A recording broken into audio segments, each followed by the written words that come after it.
Hello，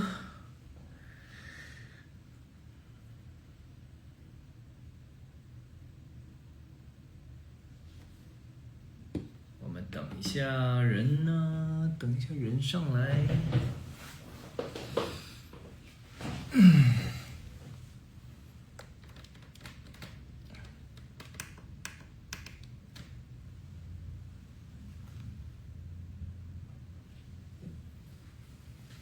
哎呦，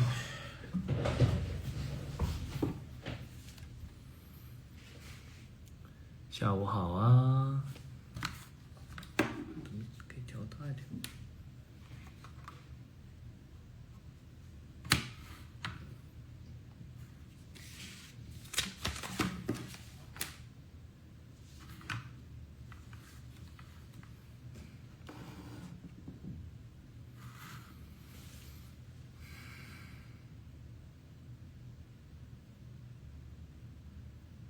有点暗，但试了好多那个，可能 ins 上面这些滤镜，找了很多没有特别合适的，就觉得这个还比较合适一点。然后，但是它可能会背景有点暗，但。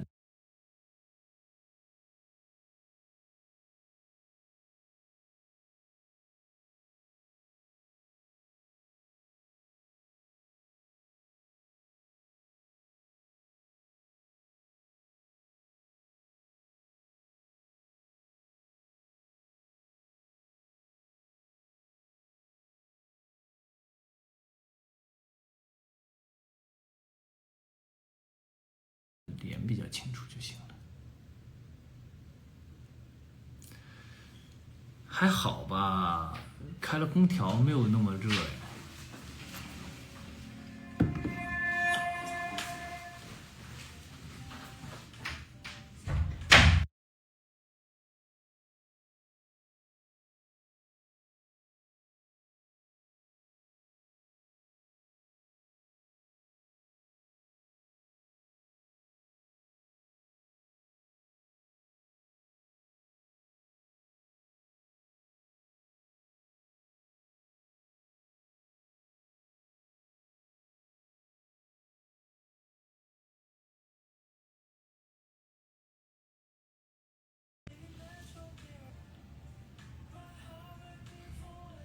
现在好了吗？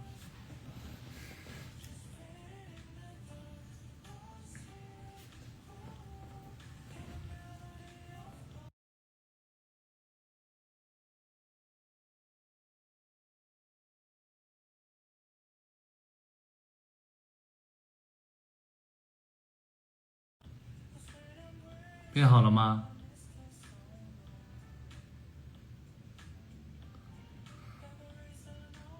好，就是可能会出一个新的系列，怎么说呢？就是因为我知道收到大家的这个建议啊，就是说希望每次露出的时候嘛，就会要有一点妆造啊，这样状态看起来都会比较好啊，然后这样跟大家见面的时候就会以一个非常好的非常好的状态。所以呢，就是我会弄一个系列，就是怎么去捯饬自己的头发型，然后呢，包括怎么样让自己看起来学一些化妆的技术，然后比如画眉毛啊、画眼线啊，然后就是让当然，我这个就是叫轻松打扮，对吧？那个慢慢的在学习，因为这是一个非常专业的东西嘛，对吧？所以我得一点点来，就像你也不可能一次性达到4.0、3.5的水平，所以我得慢慢来，从这个1.0，从开始，万事开头难，先学，正好教大家怎么护肤啊，对吧？对啊，这个头发自己弄的，然后买了夹板，然后去买了夹板，然后呢去那个去弄弄头发，好像今天稍微有一点。我觉得说的没错，因为我觉得时代在变化，大家不仅仅是女生，因为女生你看出门她都是一定要捯饬啊，要化妆什么的吧。然后我也是一直在想，其实慢慢的时代的变化，大家的观念其实都是一直在转变。那为什么是只有女生会要好好的收拾打扮，然后让你自己有一个好好的状态，男生就可以很随意啊，对吧？我觉得都是相互的。那就是男生也要去尽量的去在意自己的形象啊，在意自己跟朋友见面啊，或者是任何的时候一种态度吧，而且也是弄好了也自己心情好啊。当然这是需要一些时间成本的，所以我现在非常理解，就是比如说约朋友吃饭呐、或者是女生啊，或者什么样的，她都是你要提前跟她说，然后呢，人家要提前做好准备，对吧？就像我朋友临时也约我吃饭，我也是很不喜欢临时去赴约的，特别是就是说，如果不是单独的，就是这种好哥们儿之间的，大家都比较邋遢的这样的状态，是有别人，或者是有一些行业内的啊，或者是一些就是其他行业，我觉得是出于尊重，也是出于一个礼貌吧。对，我就希望能够自己一个特别有别人在的时候没那么熟，虽然也不太去这种场合，但是还是需要提前收拾，毕竟对吧？要展现自己一个好的状态，对吧？有的时候，这个适当的需要展现一下自己的美貌。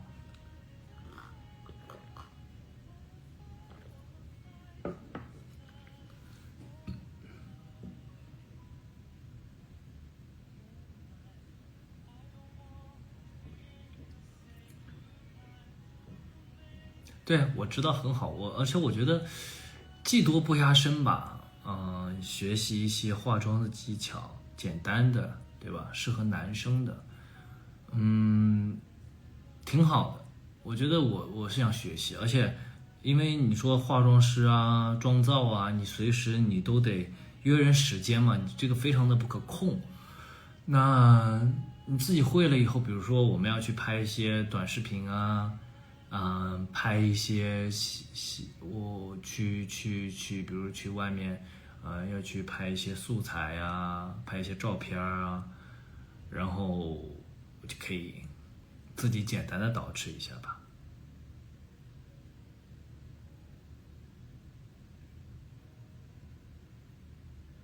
对，我最近在用那个就平衡的那个精华，还挺好的，因为前段时间稍微有点长痘，现在用了以后，皮肤状态都蛮好的，皮肤状态都蛮好的。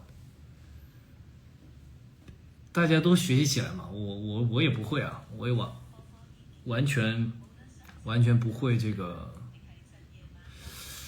化妆啊。对，以前都是因为工作的原因，都是每天都是吧，不管是拍戏啊，还是出席活动什么的，都是有人帮你去捯饬嘛。现在这种机会，变少了以后，就我觉得都自己要好好弄的。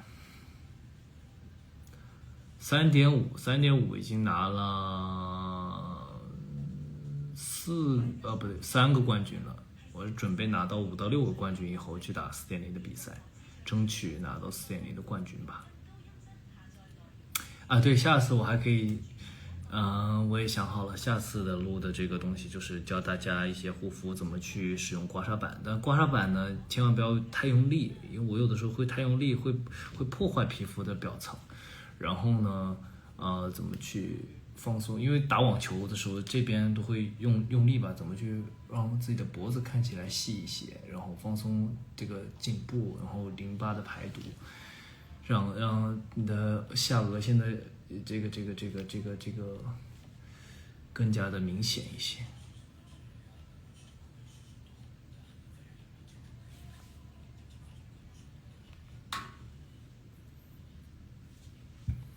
对，护肤其实没有那么难吧，然后要多清洁啊，比如说你觉得空气比较脏的时候，可以用一些这个白泥面膜清洁一下皮肤，适当的清洁。昨天是立秋了，所以之前都老是这个营销说秋天的第一杯奶茶，大家都喝了吗？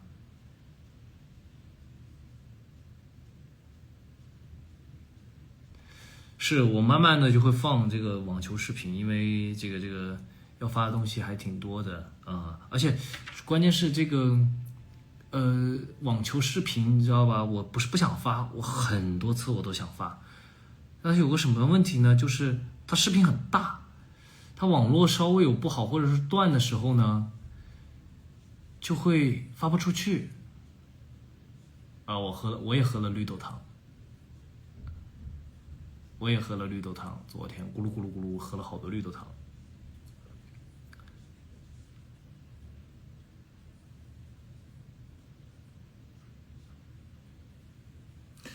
好，然后这个工作人员呢，在留言板上找到了这个一些粉丝的提问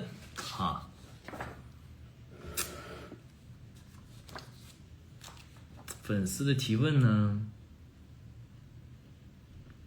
这里来读一下。船长这几期杂志的造型最喜欢哪一个或哪一种？我本人都喜欢，因为都不一样。大家喜欢哪次的杂志拍摄啊？拍了这么多次的这个杂志封面也都是我觉得都是非常高水平的合作。不知道大家喜欢哪几套？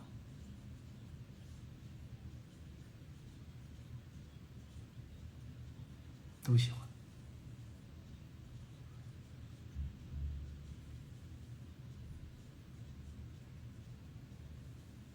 每一次都喜欢。喜欢家人，最喜欢下一次。让我们争取下一次早点来。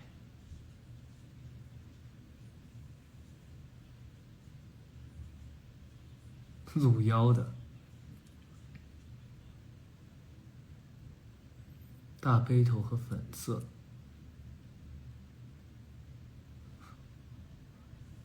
对，其实我们也是希望尽量每一次的这个感觉妆造都是会有一些新的尝试和突破吧。I like the black jacket with the see-through waist. 露腰的。对，当时我们有几套露腰的造型，然后我选了其中一套。对。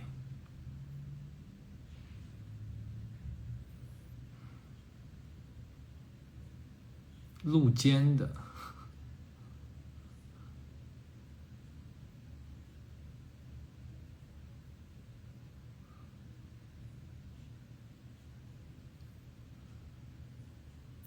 古风马上咱的那个古装的戏就要上了，古风的就可以看起来了啊。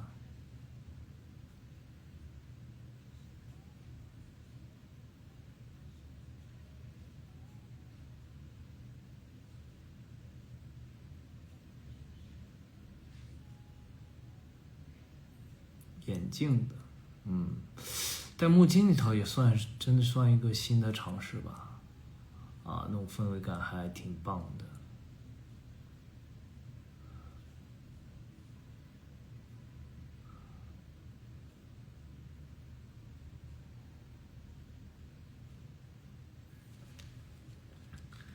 然后这还有问题，想知道船长写歌先写歌词再谱曲，还是先有曲再填词，哪种更容易？其实这个还都是蛮随意的，有的时候会先写歌词，有的时候会先写曲。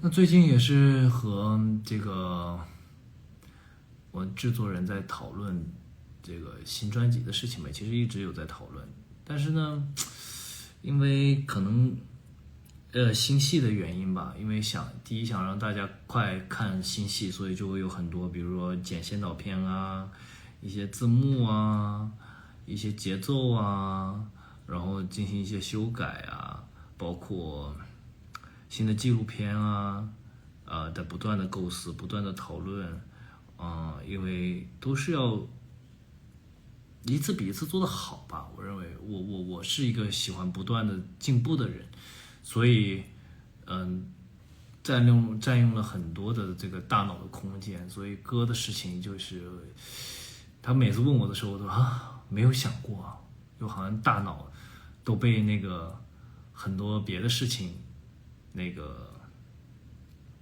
占据了。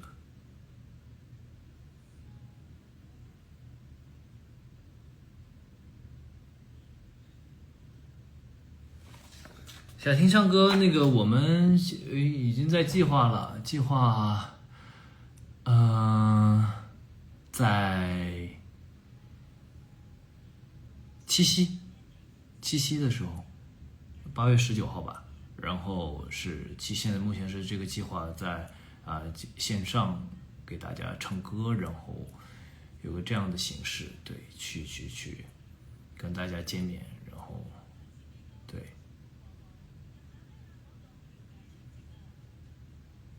不会有太大压力。后来那我先等我慢慢聊哈。这个唱歌的时候腹肌会变硬吗？其实他这种唱歌，其实我老说，就是包括我们之前学唱歌的时候，其实都有一种说法，就是其实它是一种相反的用力。比如说做平板支撑的时候是核心收紧嘛，它是要收紧。那更多的时候是你吸好了气，唱歌的时候是横膈膜外扩。其实是像用横膈膜撑开，然后给自己的这个声音这个通道，就是让这里放松，然后让横膈膜撑开，用横膈膜去用力，去好像给上下制造一个空间，给这个空间这个音响打开，然后去进行一个发声。对，为什么每次去健身反而更容易生病？是因为运动过量了吗？有可能，就是平时不锻炼的，包括我也是。我现在就是以前是我恨不得一周打7天，对吧？早上晚上啥时候都打。现在我就不会，我会，比如说我身体酸了累了，我就会可能做按摩呀，然后让自己恢复恢复。我不会说我会强制让自己停下来休息一下，对，要不然确实因为你体力透支了，然后呢，运动，比如不管是健身也好，还是你的这个打网球也好，其实很多时候你都需要大量的时间来修复你的肌肉和修复你的细胞，所以就是要劳逸结合，特别是新手刚开始练的时候呢，就应该休息应该是练的几倍，对，放松和休息，然后恢复好了再进行下次训练。当然，这训练不能间隔的时间太长，特别是有些朋友这可能工作比较繁忙啊，对吧？本来平时就比较累了，再去抽时间去健身，那就会累上加累。新人入手了，新入手了刮痧板和拨筋棒，想出一次教程，没问题。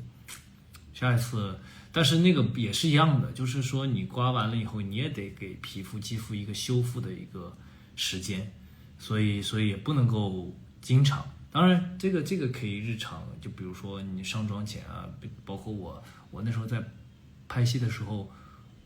敷面膜，敷完面膜就会适当的刮一刮、通一通，让脸消消肿，然后上镜的时候就会更加好看。所以这次拍戏，我认为是我有对比，因为也有看一些，最近有看一些之前的一些作品，我觉得现在状态是越来越好了。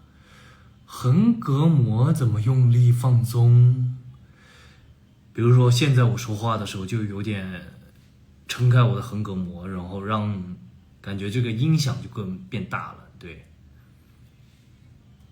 刮背，没有，不是刮背，就刮一下这个。现在健身倒不太健身，不太需要健身，我反而会多做一些拉伸和一些抗阻力的，就是比如说在热身的时候做一些关于网球的，因为我的这个运动的这个基础还比较好，所以就会做一些抗阻的，尽量是活动关节，以关节度的灵活度和一些小肌群的一些训练，而且不会花费太多的时间吧。对。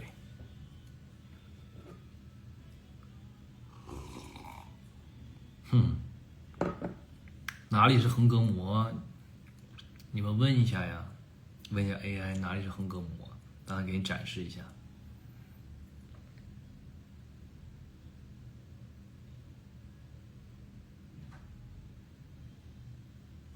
对，拉伸真的很重要，特别是运动多了更需要，我觉得是需要拉伸的。就比如说你看多拉伸，你比如说你注意一下你的体态，我觉得现在我就是很注意我的体态，我怕驼背啊什么的，就是我觉得走路的时候肩膀就要下沉，你要养成这个行为用力的一个习惯，就会让自己体态看起来舒服一些。喝什么茶？我喝应该白茶吧，咱们的白茶，喝一点，降降火。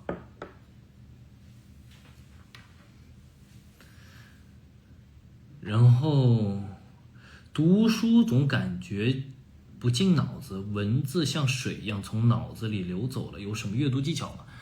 如果读书不进脑子，其实我是一个喜欢分享的人。当你读到了什么的时候，写下来，或者是分享给你的朋友，因为我们会经常需要讨论工作的细节，比如说要计划下一次演出，计划这个主题，计划要拍摄的内容，所以其实一直都在思考问题。那有的时候想不明白的时候，你就看看书，也许就会给你灵感。就比如说，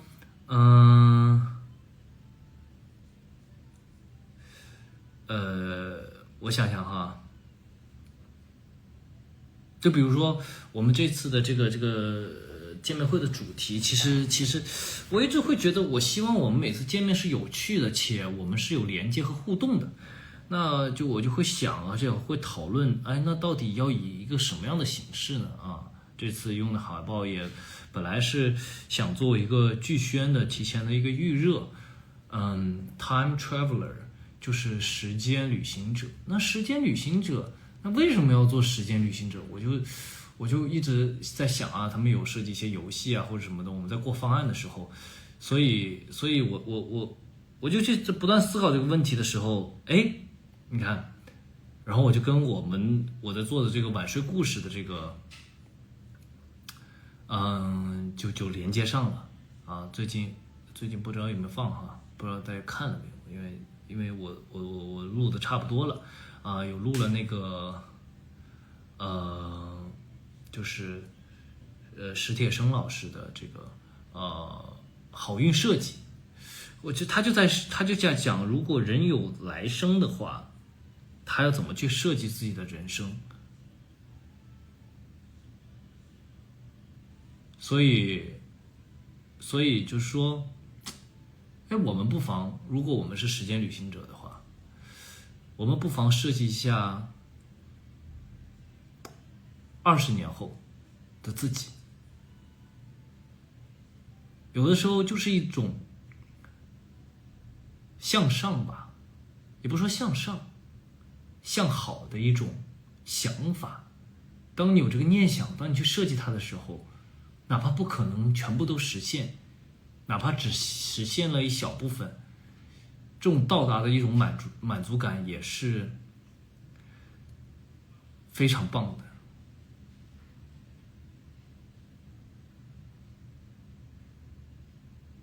对，所以我他们也在问我比如说55岁的我会什么样子，所以所以我觉得这个还挺有意思的，我觉得大家可以想一想然后我们可以一起讨论一下。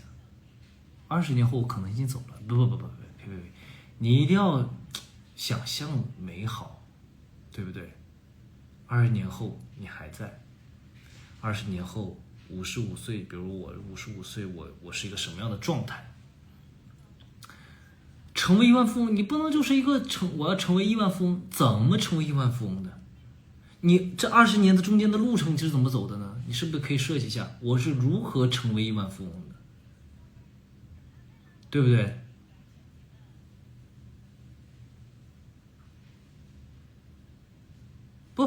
不影响你活在当下，你先有个想法，对吧？20年，比如说你说20年后还在追船长，那我就会想，20年后我还要站在舞台上，还要又唱又跳，对不对？还要保持我的8块腹肌，对不对？还要去这个跟现在的状态没有什么区别，不要有皱纹，对吧？不要有眼袋要看起来状态很好，对不对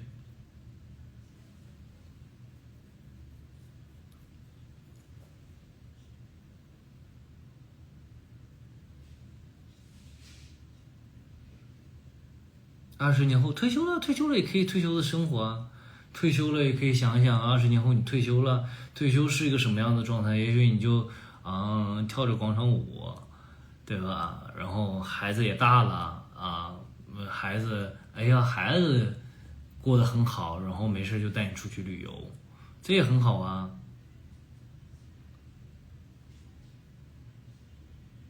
对吧？20年后，比如说去月球旅行一次，对吧？哎呀，还像霞姐一样生活，别像霞姐一样生活了，霞姐老辛苦了妈妈太辛苦了，有我这个一个爱折腾的儿子，他太辛苦了。20年后可不可以和船长结婚？你先写上吧，对吧？对吧？虽然实现的概率不大，对吧？但是人要有梦想。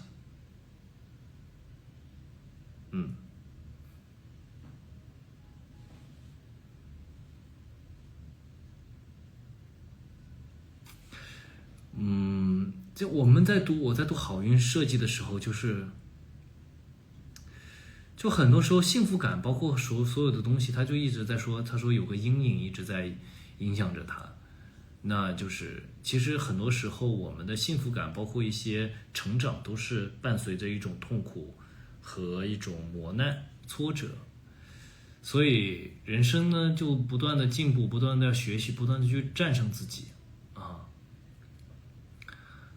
那就像我要开始学习怎么捯饬好自己，让自己看起来更每次见面的时候更加的，对吧？赏心悦目，让大家看到我能够心情好，我觉得也是我做这些的一个动力吧。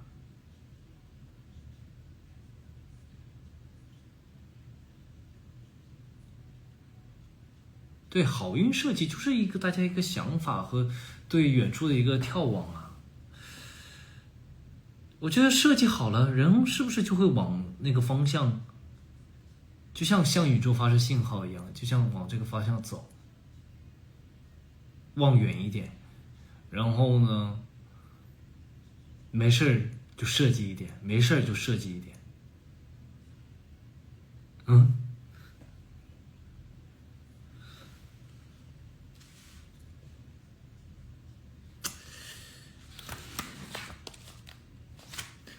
然后说起这个好运设计哈，其实当时他们刚问我的时候，我说哇，好难啊。但是就是要回归到我说怎么设计自己的人生？我说其实我对我的人生，包括我对我自己还是挺满意的，对，然后也挺有幸福感的，而且很会去发现生活当中、生命当中的一些幸福感，然后也很愿意去学习，也很也不会去害怕面对一些挫折。所以怎么样让人生既有经历又有趣又健康，然后又起伏，其实是真的是一个很难的事情。但是你读了史铁生老师的这个好运设计以后，你会发现哇，他真的想了很多，然后也很有细节。对，然后反正坐在那儿，工作人员问了几个问题55岁你要怎么样？你在干什么？你在做什么工作？我说我肯定拍了几部不错的电影，对吧？拍了几部不错的电视剧，拍了几部不错的纪录片，然后可以站在领奖台上得到认可，也可以得到更多的粉丝的喜爱，对吧？我们有更多的船员进来，然后大家非常的融洽，大家一起跟着我一起努力向上。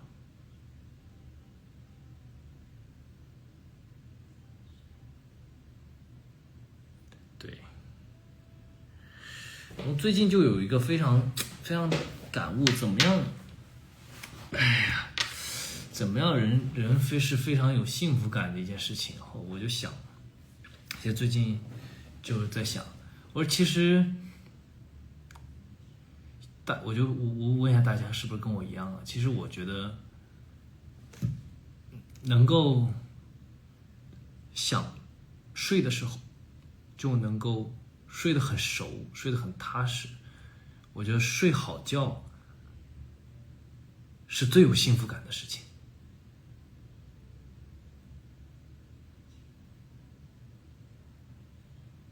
不知道你们怎么觉得？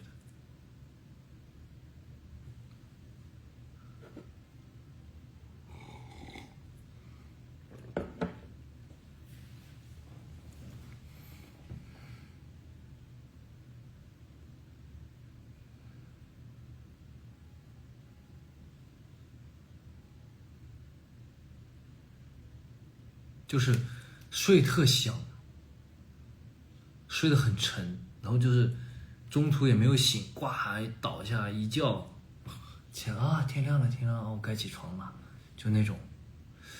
吃饭倒还好，就可能我对吃这个东西没有那么高的要求，一碗粉呐，一个拌粉呐，一个炒粉呐，可能就挺好的。但是我真觉得睡觉真的是，因为前段时间有几个晚上，当时我平时睡得都比较早啊，有几个晚上倒下了以后，就怎么也睡不着，然后一睡不着吧，就想东西了以后呢，就越睡不着，大脑一活跃，就强迫自己就睡觉啊，怎么的，可就睡不着，然后就感觉就是睁眼，就不是睁眼，就闭着眼睛，然后脑瓜子转了1-2个小时可能才睡。然后有的时候呢是可能晚上太渴了又渴醒啊，或者有的时候要上厕所又醒来啊，或者是什么样的，或者就睡了一半醒来了以后继续睡。所以我就想哇，如果就是每次都是倒下几分钟就能睡着，然后呢一睁眼就早上了，就8-9点了，就是一个特别幸福的时候。那个时候我觉得幸福感特别好，因为你的身体就恢复了以后呢，你感觉一天也非常有能量，不管是处理情绪也好，处理工作处理事情也好，你都觉得元气满满，那我可以好好的去处理很多的事情。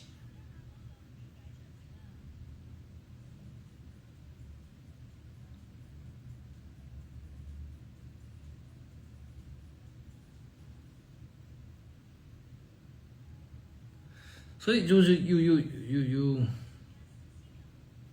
而且就是你像小时候，我就想回想起那时候，比如说你那时候，比如读大学，那4个人一个寝室，有的在打游戏，有的在看片子，有的在干嘛，还有的在唱歌，那你累了，倒在那个寝室里，咕睡着了，就睡觉了，你管人家在干嘛，是吧？反而越大了，就是你看人在慢慢的衰老的一个过程当中，就是感觉觉也少了，然后睡眠质量也差了。包括你看我和那个我的那个师弟聊天的时候，他就讲，他说哎呀，不能再喝了。他说喝完酒以后，他说我以为我睡得挺好的，但是其实他不是就是会带的那个手表，现在都可以监测睡眠的嘛。就是他说，哎呀，不能再多喝酒。他说，我觉得我睡得挺好，那样睡着了说梦话啊，什么梦话说几个小时，然后浅睡眠多久，然后呢，这个什么，反正他说深度睡眠只有2到3个小时。其实人是非常的难受，其实人是没有得到一个很好的恢复的。我说对啊，我说这也是我为什么特别喜欢打网球的一个原因，就是说我每天运动了，然后我做了运动，打了网球，然后也排解了压力啊，在运动当中保持了专注，然后呢，也让自己的身体进入到一个需要休息的一个状态。那养成这种习惯以后，其实，哎，真的，然后运动完了，处理工作也更加的清醒，虽然可能会有点困啊，但是还相对来说，其实大脑是一个活跃和一个快速处理的一个状态。然后到了晚上啊，休闲一下，吃点东西，看看电影，看看书啊，然后就睡觉。哎，其实是那种时候相对来说都会睡得比较好。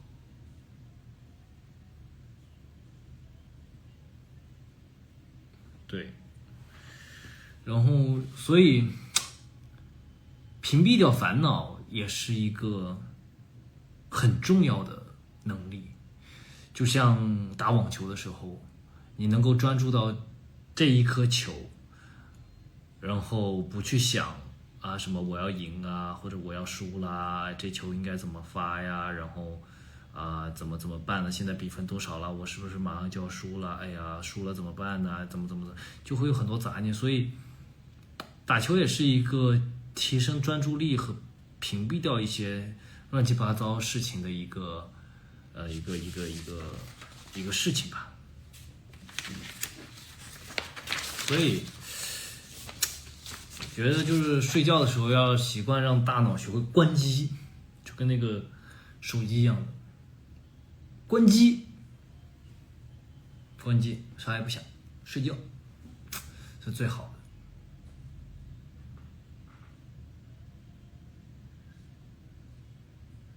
就是像打球、抛球时候，我想，哎，我这个球我要平击还是侧旋？我要发内角还是外角？其实你抛那刻想的动作，然后就按照这个大脑去执行，起码要想好，就是要坚决执行，就是屏蔽掉别的乱七八糟的想法。就比如说上到网前了，人家回浅了，哎，我打那边还是那边，我切还是削还是推，其实都是你学的越多了，它就会有，就是你要坚决的一瞬间做出一个最坚决的判断。如果你在击球的同时做判断，那不就是这个球就失误就很大，对。如果对吧，好运设计，我就想说，我55岁的时候拥有像现在一样的睡眠，每天都能够睡得很好，睡得很香，一觉到天亮。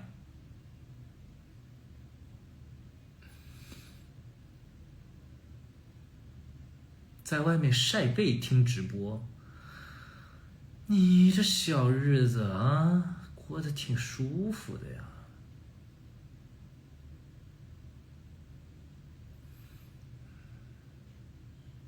做梦梦到打网球，我做梦其实不太梦到打网球，我倒是睡前会想网球，睡前就会想，哎呦，这球，我的动作应该怎么打？哎呀，我这个边打是不是能够做得更好？我这个重心是不是要往前压？哎，今天有什么可以提高的？我会稍微想一想。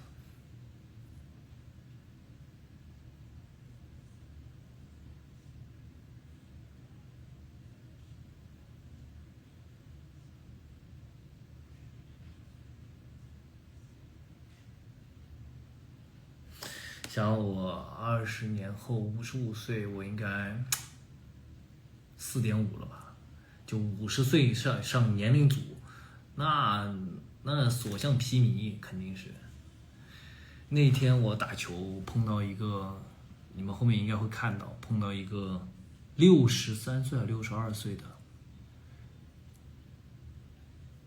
我叫大叔吧，大叔跟我打决赛，他跟我打决赛，打了100多场比赛，胜率很高。这大叔我都没想到他是那个小组里面最厉害的，我的天哪！然后还有我最后我赢了嘛，拿了冠军。他也跟我讲，他说小伙子，你影响了我进入到4.0。我说怎么呢？他说我现在积分已经3点多少了，我今天拿了这个冠军，我就应该进4.0了。你阻止了我的这个进4.0。我说那不能这么说呀，对吧？您这个到了4.0，可能也是非常的需要时间去适应的啊。那还是要多磨练，然后肯定到了4.0，您会更累，对不对？对不对？放慢点脚步也是好事儿。然后我说那你输给我不会掉分吗？他说不会。他说只要进入到半决赛，每次进入到半决赛就不掉分了。我说哦，我说好，哇！我看到人家60多岁，真有腹肌，衣服是不湿了嘛？胸肌、腹肌都若隐若现的。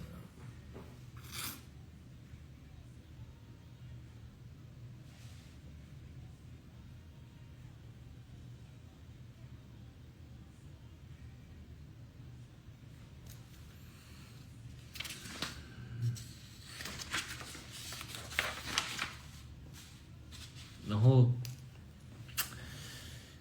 聊到了这个网球吧，就再多说一点吧。就是其实我最近打网球，我也是跟教练在讨论，因为你所谓的水平提升了，对吧？那你就是会面临到更多不一样的情况。那天教练就突然就跟我说了一个事情，他说你有没有发现？他说有一盘的时候，你连续发了2个 ace 球以后，你的状态掉的特别快。我说啊，我说对，那会儿我就输掉了那一盘。他本来是一个非常领先的一个好的局面，但是因为你松懈下来了，因为你觉得连续拿了2个轻松的分以后，你就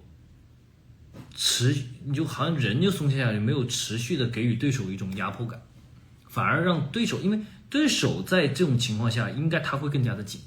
为什么呢？因为你轻松拿分了，他要想追上来，就会要提升注意力，提升状态。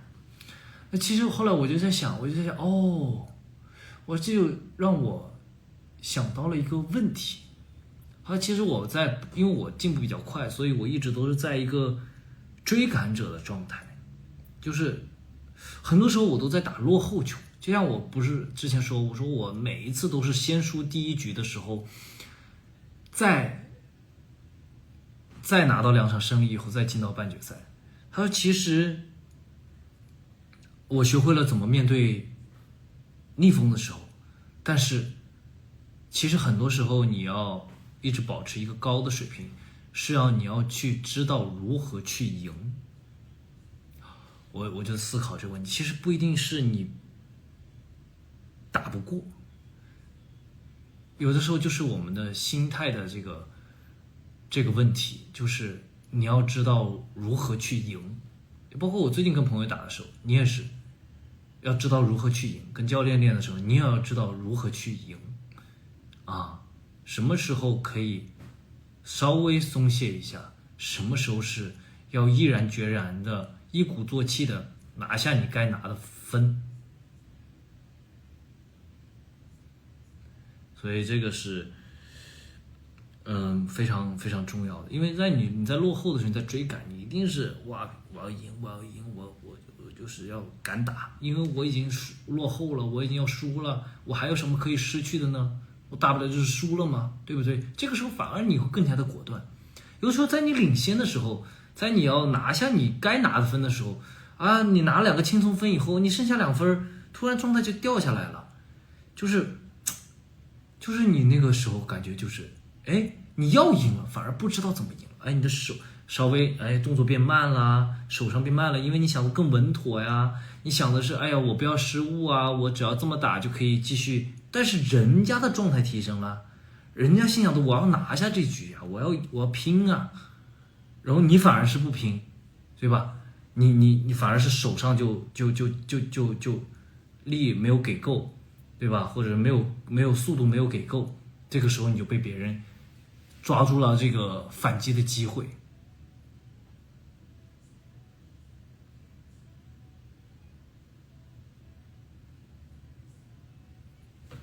所以说，要学会怎么去赢，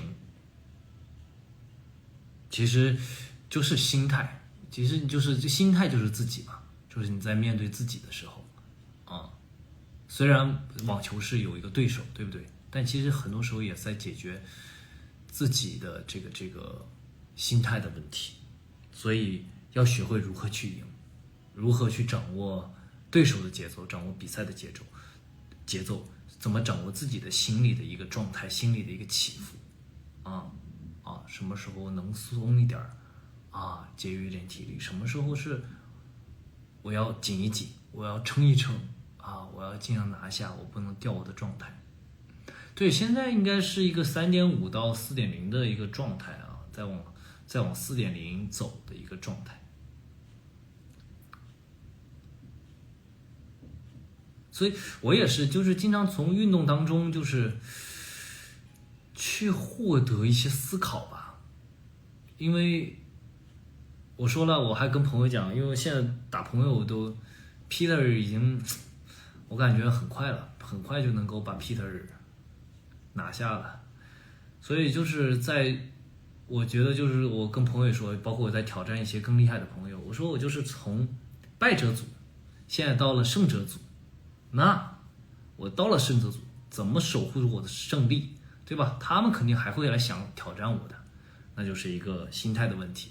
就像 Peter 肯定是心态王者了，因为他毕竟打了10几年了，对不对？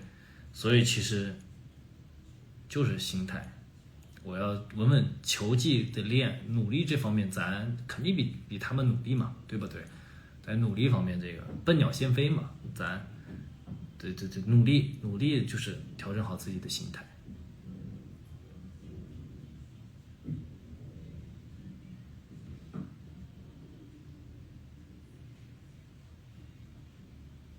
Peter 威，学的太威了。我们都说请吃饭，然后呢，我的这个师弟婵儿，我现在你知道我第一次你们记不记得我发视频的时候，他还让我呢，他让我发3个球，因为我那时候不会发球，他给我示范了怎么发球，就那种轻轻碰下去，我们俩不是在那菜鸡互啄，在那满上跑，然后到我现在让他1分，到我现在让他2分，就是一局里面让他2分，就从30-0开始打，他都打不过我了。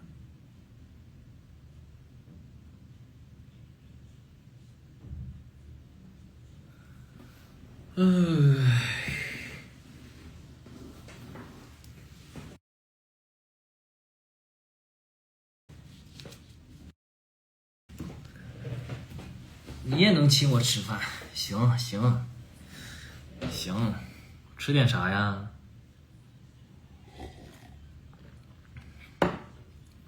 吃点啥？设计一下，你要请我吃饭咱吃点啥吧？你不能光说呀，设计。准备把胖 Peter 溜成瘦 Peter。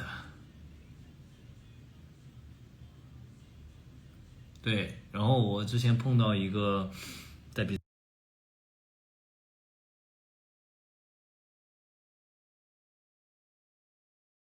赛里碰到一个女选手啊，很厉害。我当时她打我好像4-0还是4-1，4-0吧。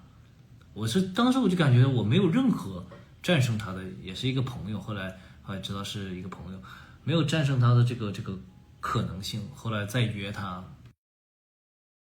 复仇，就复仇，就战胜曾经没有战胜过的、曾经碾压过你的对手，那种感觉是非常好的。然后他就开始说他教练，你看看人家2个月不见打这么好，然后他教练特别搞笑，他教练说，不然我把他教练推给你啊，我们也认识。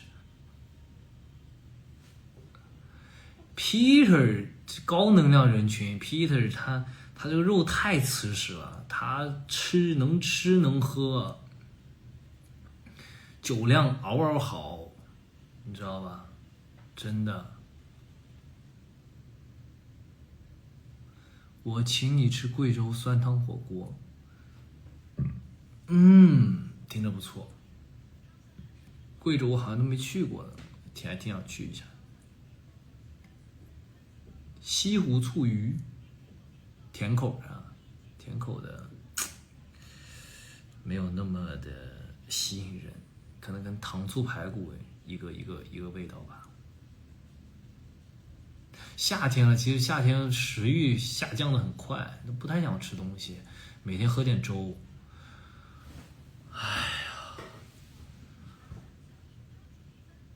但大部分 Peter 除外，Peter 太能吃太能喝了，朋友也多，对吧？酒量又好。有一次我们打的你知道吗？就打完球以后，打了2-3个小时吧，在车上坐在车上话都不想说，然后到了那儿，人家喝了半斤白酒，我的天哪！天津我去过啊，我在天津拍过戏啊，云内之上就在天津拍的。哦呦，海肠捞饭好吃，这是我意外发现的美食。海肠捞饭，嘎嘎香。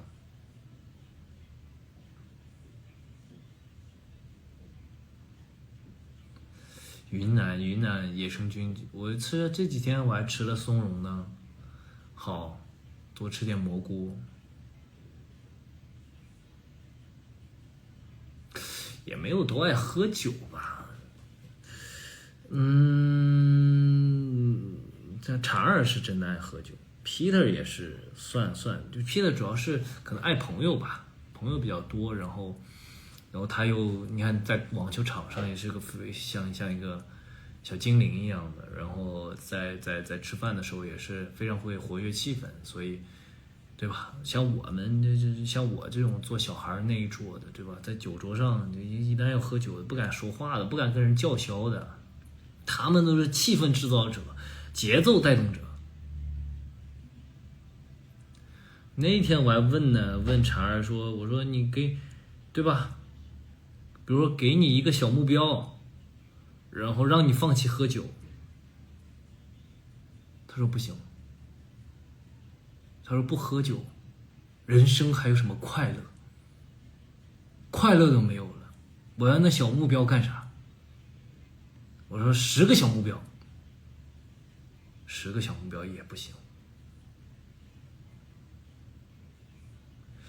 对，喝酒喝多了确实会影响状态，对吧？你身体恢复的没那么快。我的酒量2瓶啤酒吧，就很舒服了，就省钱啊，不需要喝那么多。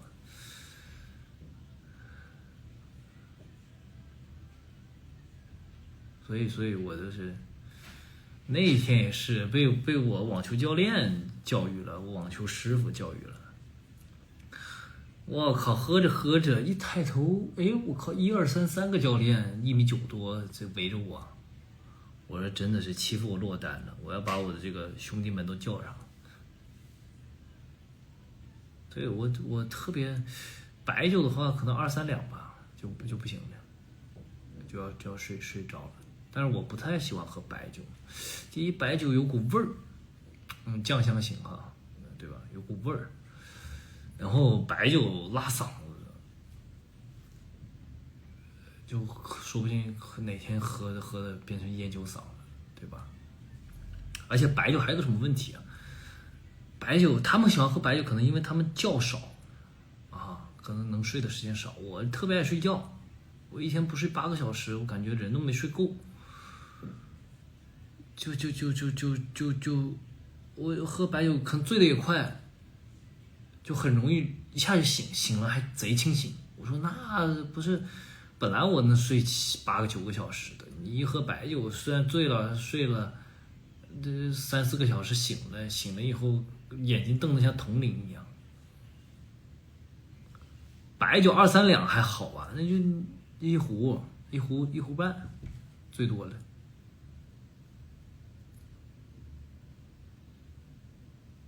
嘿，我靠，请我喝茅台，你这家庭条件可以啊！这些五粮液、泸州老窖，没怎么喝过。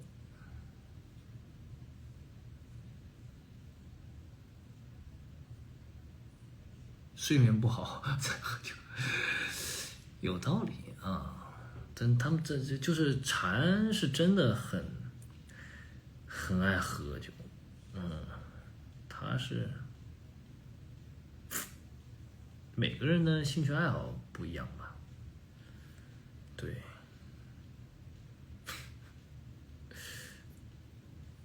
不聊这个。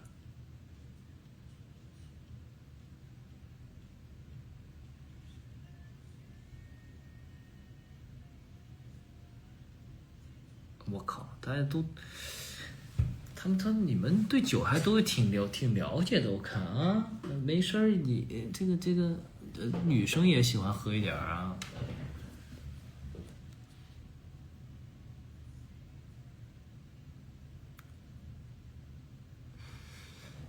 蝉儿怎么喊我啊？蝉儿一般叫我汉。忘了，我靠！你突然这么问，我都没注意他怎么喊我。少喝酒梦哥，横膈膜烤肉，好像我吃过横膈膜。对，平时我觉得早起，对吧？喝点茶，茶有的时候也喝茶。对，红酒，我发现我红酒啊、白葡萄酒啊不行。就我可能身体比较酸，就我喝完那个胃不舒服，我后来才隐隐约约发现，哎，我怎么老感觉喝红酒啊，喝白葡萄酒啊，就这种酸性的酒啊，我人不舒服。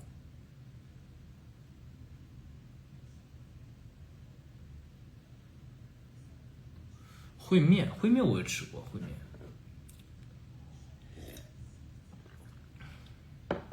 我们每次去看演出后都喝酒，我的天，小日子给你们过的，正要出门买酒来着。所以啊，你们有的时候没办法，就是咱们这个中国的这个酒文化啊，确实哈，而且每个南方和北方还真不一样。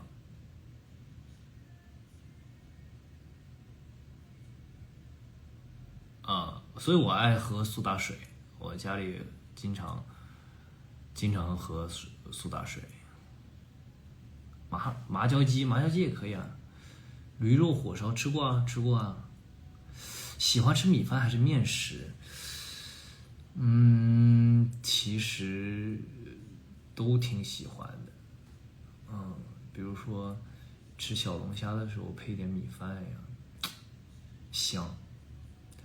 然后呢，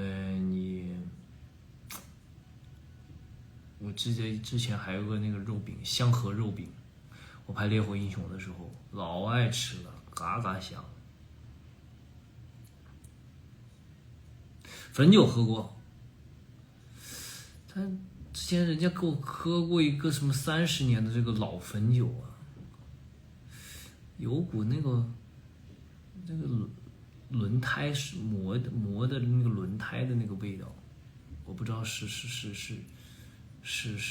我喝的那个不习惯那个味道还是怎么样的。面食，我反正如果我喝了酒，第二天会特别想吃一碗面，带点辣的面。南方人也喜欢喝酒，南方人酒量稍微差一点吧，对吧？你想想看，我身边的亲戚朋友，那跟中原、山东、河南、河北、北京这些比起来，这弱鸡，太弱鸡了。不，没吃过轮胎，那轮胎磨的那个橡皮的那个橡胶那个味道，我吃过轮胎。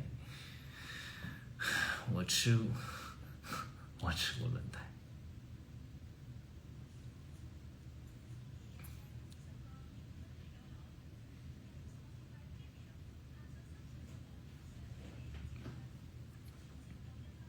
我家没人喝酒，那挺好的呀。我妈也不喝酒，我妈这辈子属于滴酒不沾型，所以我没有遗传喝酒的基因。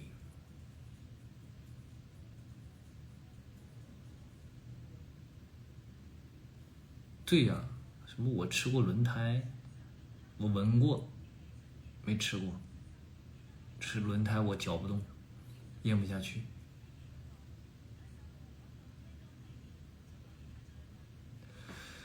聊工作，其实工作不就是正常的都在推进当中吗？前面也说了，对吧？我不能天天说一点开会的内容，对吧？聊差不多了，8月19号，对吧？不是说线上，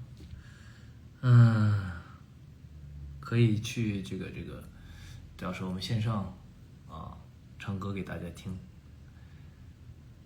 好嘞，聊了1个小时了，差不多了。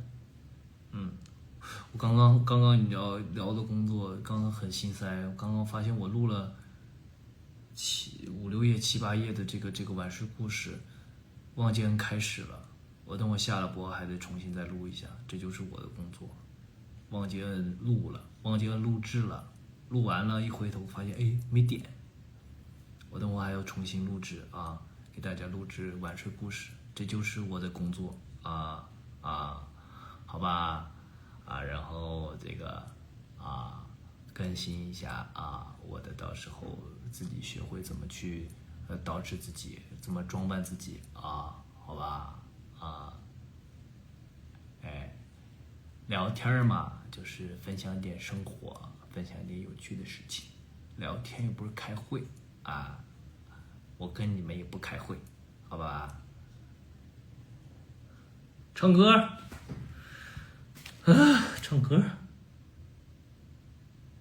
唱歌，唱啥歌啊？唱啥歌？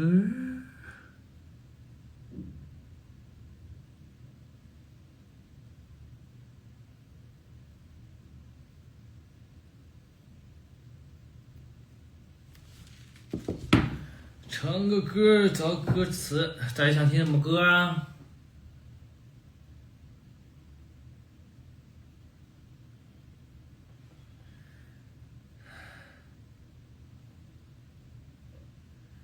想听什么歌？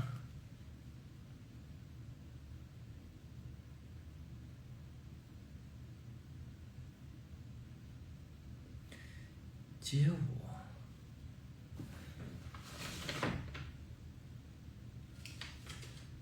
其实我现在没有歌词，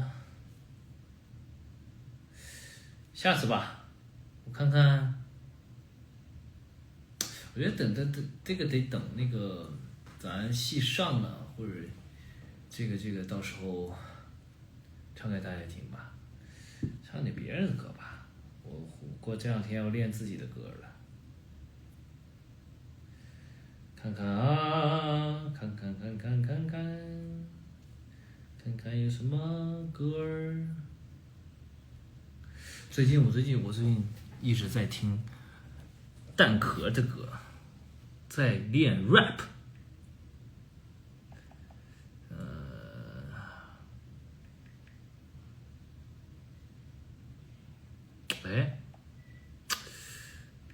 五月天吧，周杰伦也行，我去看五月天有什么想唱的。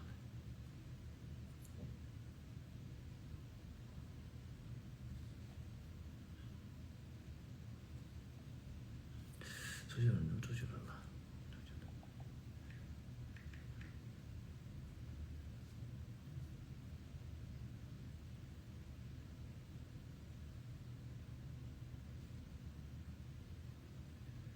唱首。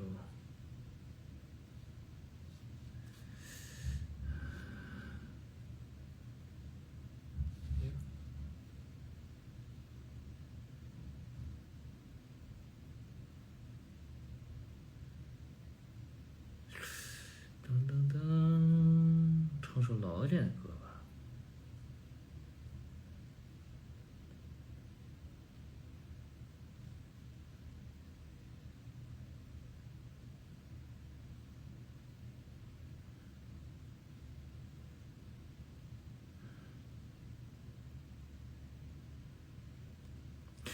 不知道你们听过周杰伦这首歌吗？心情很好听。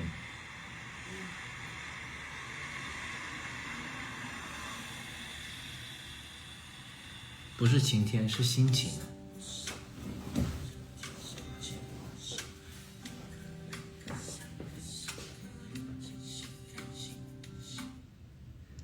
乘着风游荡在蓝天边，一朵云飘落在我面前，捏成你的形状，随风跟着我一口一口吃掉忧愁。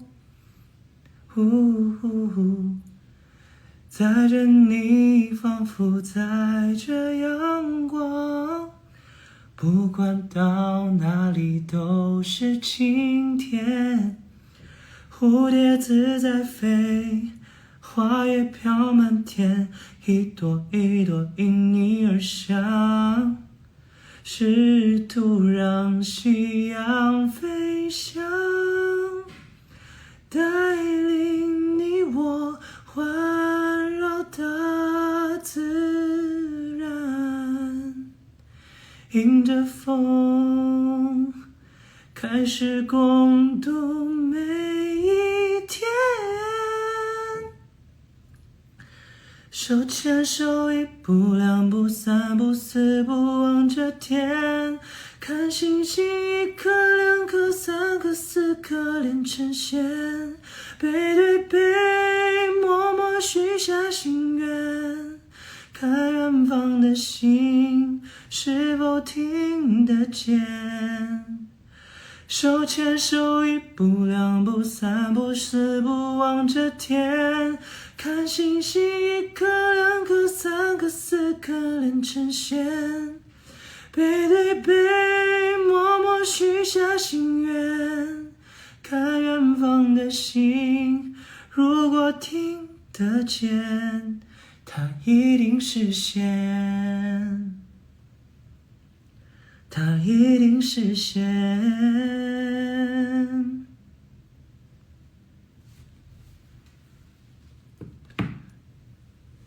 调是有一点高，但是最近我又研究了新的唱法啊，多用一些轻声的闭合的这个头腔的一种唱法啊，高音也就不再吃力了，哈哈哈。好了，就直播到这了，拜拜拜拜拜拜拜拜。